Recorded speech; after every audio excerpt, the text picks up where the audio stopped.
don't say that. Things that could trigger your partner in conversation. 1. You're too emotional. It's not that I am too emotional. Do my emotions sometimes get out of hand? Sometimes.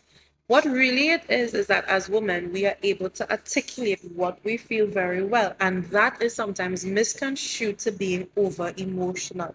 Yes, there's some passion in there because, we are expressive by nature, but I'm not being emotional. I'm simply expressing to you what I feel. Okay? 2. Stop being so logical. Earlier, as men, we constantly hear that sometimes we can be too logical. Now, let me tell you one thing. As men, we do like to solve, problem solving, and all that is great. But when you tell us that we're too logical, it means that we're void of emotions. And that is not true. So please, stop doing that. 3. Get over it. That one is get my vex. The reason it's upset me is because we are assuming that you're putting a time limit on my emotions and what I've experienced. Men and women experience things in a different way. And so telling me get over it is you minimizing the impact of what happens. Of course, we should not drag on a situation that happens and there's an expiry date.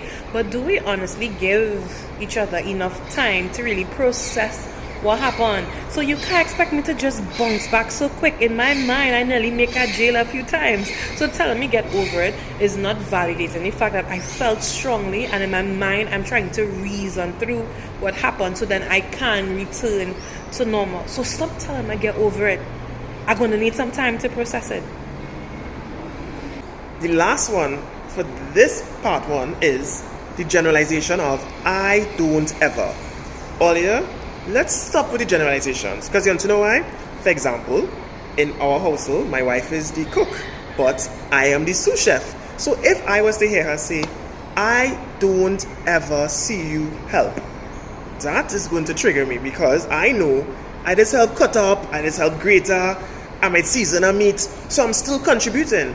But if she says in a heated situation, I don't ever help in the kitchen, that is going to get me upset. So ladies, gentlemen, let's not use the generalization of I don't ever. In this case, remember, you have to look at things as the full picture. You have to know the limitations and the strengths of your spouse or your partner. He may not cook, but if the person is helping in a different Correct. way, then we have to acknowledge that. So you can't hold their weakness against them, especially if they're pulling their weight in a different way.